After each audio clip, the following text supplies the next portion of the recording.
প্রশ্নে আপনি সবসময় কথা সরব আছেন, সবসময় সংস্কারের দাবি রাখেন।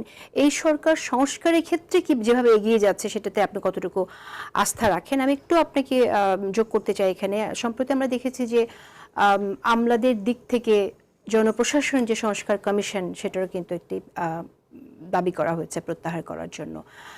তো আপনি এটাকে বিলুপ্ত করার জন্য দাবি করা হয়েছে যতদূর জানি আমি। তা আপনি কিভাবে দেখেন? এগুলি হচ্ছে একদমই ধরেন এই সরকারের মানে একদিক থেকে আপনি দেখেন অদ্ভুত ব্যাপার আর কি। স্ববিরোধিতাগুলি কীরকম হয়। আমাদের তরুণরা দাবি করতেছে এটা বিপ্লব, আমাদের কোনো কোনো বুদ্ধিজীবী দাবি করতেছে এটা বিপ্লব। আর বাস্তবে একটা সংস্কার কমিশন আপনার একটা জনপ্রশাসনের একটা সংস্কারের প্রস্তাব করবে, সেটার বিরোধিতা করে ওইখান থেকে কমিশনটাকে বাতিল করে দেওয়ার জন্য কথা বলতেছে, এবং যারা বলতেছে তাদের বিরুদ্ধে কোনো ধরনের ব্যবস্থা আসলে সরকার নিতে পারছে না।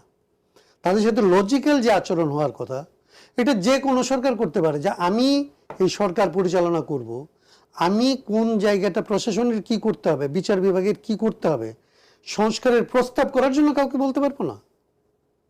এর চাইতে ইলজিক্যাল এবং এর চাইতে কি বল উদ্ধত্তপূর্ণ এই যে এরা যে আমলা না, এরা যে আসলে দলীয় লোক, এরা যে আসলে এই সরকারের সমস্ত উদ্যোগকে বানচাল করার জন্য রাজনৈতিকভাবে মোটিভেটেড হয়ে কাজ করছে, এইটা নিজে হচ্ছে তার প্রমাণ।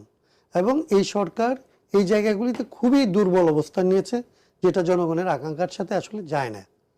তো আমি এজন্য মনে করি যে স্লোগানের উপরে থাকা না, অতি উৎসাহী হওয়া না, প্রয়োজন হচ্ছে বাস্তবত যেখানে যেখানে হাত দেওয়া দরকার সেইখানে আসলে দৃঢ়ভাবে হাত দিয়ে লেগে কাজটা করা। আর সংস্কারের প্রশ্নে আপনি যেটা বলছেন, আমি নিজে মনে করি আমরা একদম 11 তারিখে সরকারের কাছে লিখিত প্রস্তাব দিয়েছিলাম যে কোন কোন জায়গা তাদের প্রায়র করা দরকার, কিভাবে তারা সংস্কারের কাজ করতে পারে, কিভাবে আসলে কমন মিনিমাম বের করতে পারে, কিভাবে এখানকার সমস্ত রাজনৈতিক দলের সাথে আলাপ আলোচনা করে তাদেরকে কনফিডেন্সে নিয়ে, যারা রাজনৈতিক দল করে না সেই সমস্ত সংগঠন জাতিগোষ্ঠী তাদেরকে বিবেচনায় নিয়ে এরকমের একটা পরিবর্তনের পরিবেশ তৈরি করতে পারে। সেই কাজটা ওনারা আসলে, যেহেতু আমাদের দুর্ভাগ্য হচ্ছে, আমি এটা বলবো যে আমাদের দেশের রাজনৈতিক দলগুলি পর্যন্ত সংবিধানের পরিবর্তন কিভাবে আসলে সবচেয়ে গ্রহণযোগ্য মাত্রায় হয় সেটা নিয়ে যেহেতু আমরা রাজনৈতিক দলগুলি সেভাবে সচেতন না, এখানকার বিশ্ববিদ্যালয়গুলি সেগুলি নিয়ে কাজ করে নাই, এক্সপার্টরা কাজ করে না, সেই জন্যে আমরা প্রচলিত রাজনৈতিক ধারার মধ্যেই নতুন রাজনৈতিক ব্যবস্থাটাকে দেখতে চাই। আপনার কাছে জানতে চাই